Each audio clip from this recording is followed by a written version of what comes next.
सबसे पहले गढ़ा की इस पावन धरा को नमन। विश्व आदिवासी अधिकार दिवस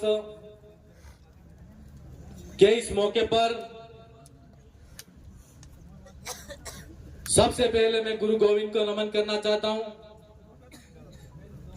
मां बालेश्वर दयाल, भगवान बिरसा मुंडा, टांटिया मामा, राजा बासिया भील,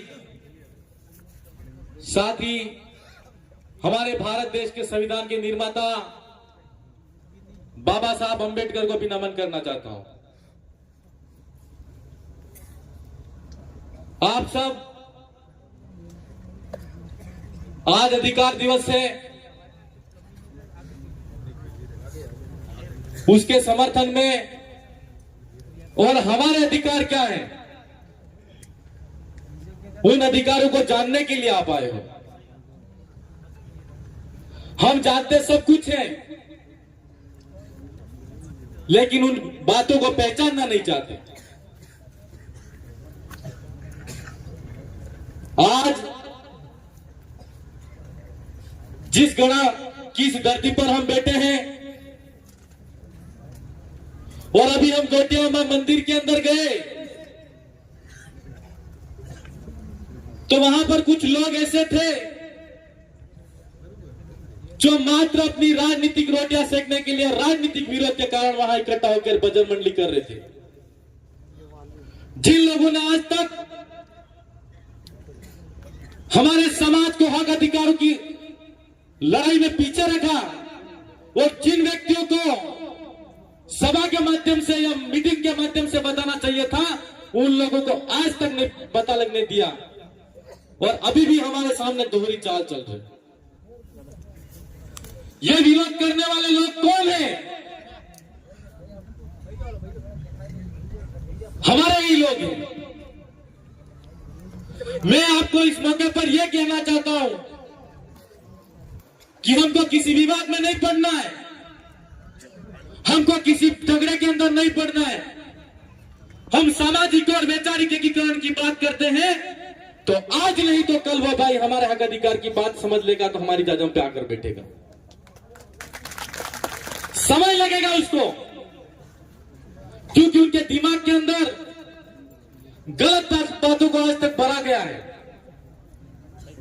आज के इस मौके पर हम अधिकार दिवस की बात करते हैं। दादा कांति दादा बता रहे थे यह पांडवों की धरती है। हम आपसे कहना चाहते हैं यह पांडवों की धरती नहीं है, यह आदिवासियों की धरती है और राजिया और वाजिया रावत की धरती है, महिला की धरती है। आज के मौके पर आपसे यह कहना है कि आज से 5000 साल पहले हमारे साथ में क्या क्या शोषण हुआ, उस शोषण के बारे में हमको जानना है। तो हमारे अतीत और हमारे इतिहास के बारे में जानो सबसे पहले। आज हम जिन स्कूलों की बात करते हैं उन स्कूलों के अंदर आदिवासियों को पढ़ने का अधिकार नहीं था। और सबसे पहले आदिवासी हो, चाहे दलित हो, चाहे माइनॉरिटी का भाई हो, लेकिन जो भाई स्कूल के अंदर पढ़ने जाता था तो उसके साथ में छुआछूत की भावना से पढ़ाया नहीं जाता था। और इसीलिए छुआछूत की भावना उनके अंदर थी क्योंकि वो उनको हमारे समाज को पढ़ाना नहीं चाहते थे और जागरूक होने नहीं देना चाहते थे। आज समय और परिस्थिति बदली है। आज हम जिन पुरखों की यहां पर मूर्तियां लगा के इनकी पूजा अर्चना करते हैं, इनकी आराधना करते हैं, इनको याद करते हैं। मेरे भाइयों, खाली नाम मात्र हम इन पोस्टरों के अंदर नहीं समझना है। इन लोगों ने हमारे हक अधिकारों के लिए, हमारे समाज की और हमारे समुदाय की एकता के लिए अपने प्राणों की आहुति दे दी और पूरा जीवन न्यौछावर कर दिया। ये जो मूर्ति हम देखते हैं गोविंद गुरु महाराज, क्यों याद करते हैं उनको? इसलिए याद किया जाता है उनको कि इस गोविंद गुरु महाराज ने हमारे भूले भटके समाज को, हमारे हक अधिकारों के बारे में हम लोगों को नहीं पता था। उन्होंने संघ सभा का गठन करके हमारे समाज को संगठित करने का काम किया और ग्राम ग्राम तोड़ी गई गोडी न आज आप समाज संगठित थवानी जे एकता नो समुदाय नो एकड़ा नो जो रूप आल्યું गोविंद गुरु महाराज ने दिया। महाबालेश्वर दयाल को हम याद करते हैं। महाबालेश्वर दयाल, हम आज भी भजन मंडली में रात हो या दिन हो, जहां भी हम हमारे जो पुरखाई पद्धति की जो आराधना पूजा होती है उनमें भजन कीर्तन के माध्यम से हम याद करते हैं। महाबालेश्वर उस समय वागड़ी में कहा करते थे कि अपरा गाम में आपड़ू राज। जिन्हें आज की तारीख में अपन का पंचायती राज एक्सटेंशन एक्ट और 1872 के अंदर जिसको शेड्यूल डिस्ट्रिक्ट एक्ट कहा, वही लड़ाई महाबालेश्वर दयाल ने लड़ी और हमारे समाज को संगठित करने का काम किया। जो जो भी हमारे अंदर कुरीतियां थी, बुराइयां थी, उन बुराइयों को खत्म करने का काम किया। ये से जाजम पर हम बैठे हैं तो आज की तारीख में हमको उनको पूजना है, मात्र उनकी भक्ति करके हमको भजन के माध्यम से याद नहीं करना है। जब कभी भी हमारे समाज की खिलाफ में कोई ऐसा षड्यंत्र रखने आता है या कोई ऐसा व्यक्ति है जिस किसी ने भी हमारे समाज को बिखेरने का काम किया, उसको जड़ से उखाड़ कर फेंक दो। इसी महाबालेश्वर दयाल और गुरु गोविंद की शक्ति को फिर से पुनर्जीवित करने का काम आप सबको करना है। ये कौन करेगा? फिर से महाबालेश्वर दयाल और गुरु गोविंद के भगत करेंगे। हमारे कांति दादा कह रहा था, हूं कह रहा था, आप सब दिखी रहा क्या आपने हिनी भक्ति आज भी हमारे घर के आगे गोविंद गुरु महाराज के नेजे लगे हुए हैं।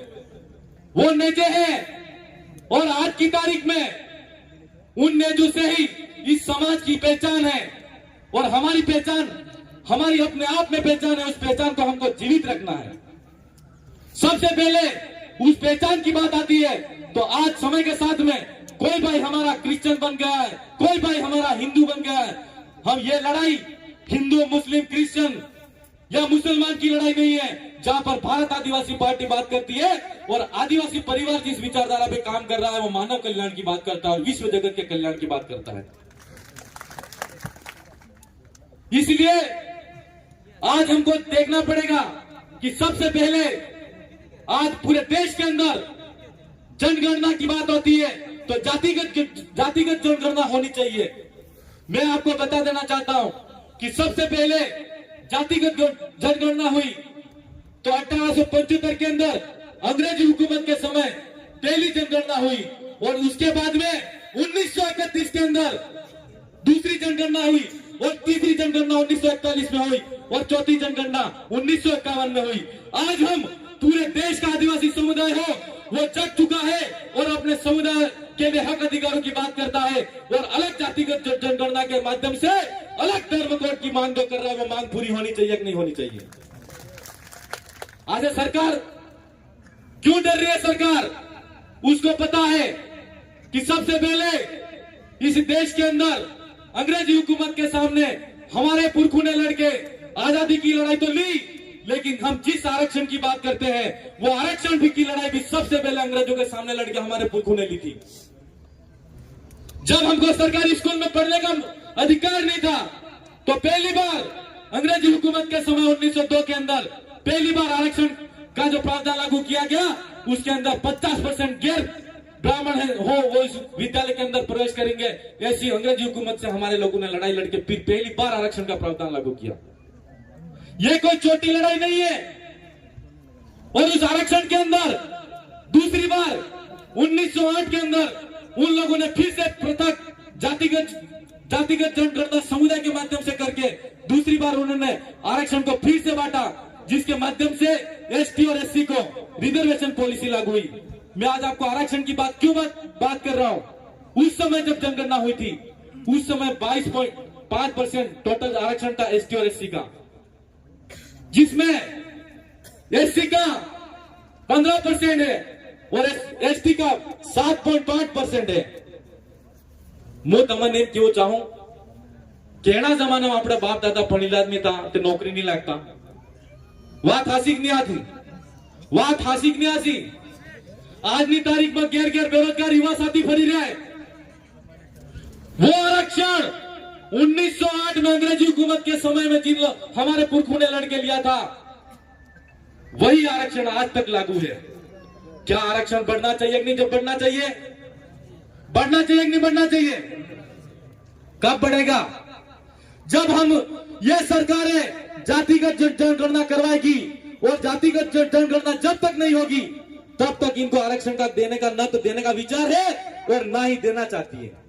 आज आप उन कीजिए, अगर एसटी का अलग जातिगत जनगणना हो जाएगा तो सरकार के अंदर आप सरकार के पास में आंकड़ा पहुंच जाएगा कि इस देश के अंदर आदिवासी कितना है। और अगर एसटी का अलग जातिगत जनगणना हो जाएगा तो सरकार को पता चल जाएगा और पूरे देश को भी पता लगेगा कि एसटी की जनसंख्या कितनी है। और ओबीसी वाले भाई हैं, उनको 27% आरक्षण आज की तारीख में मिल रहा है, तो उनकी भी जातिगत जनगणना जब हुई थी उस समय से लगा कि आज तक इतना ही आरक्षण मिल रहा है, क्या उनकी जनसंख्या बड़ी होगी कि नहीं बड़ी होगी? सुप्रीम कोर्ट ने डिसीजन दिया। मैं आरक्षण की बात क्यों कर रहा हूं? आज हम जल जंगल जमीन की बात करते हैं, ये हमारा संवैधानिक अधिकार है, बिल्कुल है, लेकिन हम आरक्षण की बात क्यों कर रहा हूं?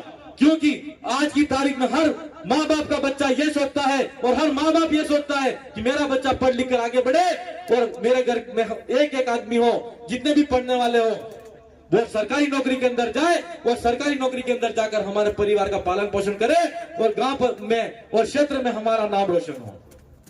आज की तारीख में क्या हो रहा है? सरकार नहीं करना चाहती। क्यों नहीं करना चाहती? क्योंकि उसको आज पूरे देश के अंदर अलग धर्म कोड की बात होती है और आरक्षण की बात के लिए हम सबको मिलकर कर लड़ना पड़ेगा। मैं आपको इस मंच के माध्यम से हाथ खड़े करके आश्वासन दो मुझे कि आरक्षण की बात हो तो आप खड़े पूरा पुरजोर ताकत के साथ में लड़ने आओगे और हमारा साथ दोगे।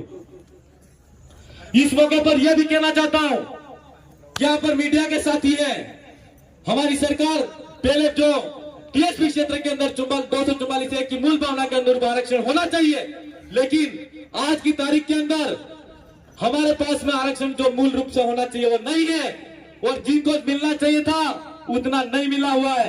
हमारी आबादी 76 और 80% इस टीएसपी क्षेत्र के अंदर है और हमको 45% आरक्षण मिल रहा है और आज की तारीख में 50% आरक्षित के नाम से आवंटित किया जा रहा है, जिसका फायदा हमारे आदिवासी भाइयों को नहीं हो रहा है। और आज की तारीख में 5% आरक्षण एससी भाई को मिल रहा है, एससी भाई को भी आरक्षण का पूरा फायदा नहीं मिल रहा है।